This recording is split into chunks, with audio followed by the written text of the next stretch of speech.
me nga 20 deri 25.000 euro nga skema e granteve për energji të pastër.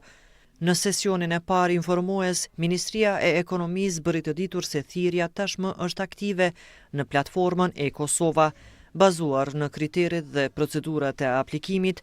Përparësi do të kenë kompani që operojnë në tregun e liberalizuar të energjisë, ndërkohë që mbetet e hapur edhe thirrja për bizneset mikro të vogla dhe të mesme, përfshirë startupet.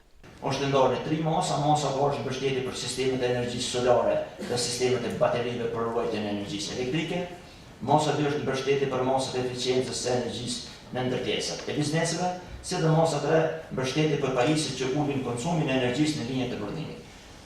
Vlera bazike është 20.000 euro, mirë po nëse kombinohet njëra me tjetrën janë deri 25.000 euro. Aplikimet do të jenë të hapura për 2 muaj deri më 10 dhjetor, ndërkaq vlerësimi i projekteve do të zgjasë deri në 1 vit.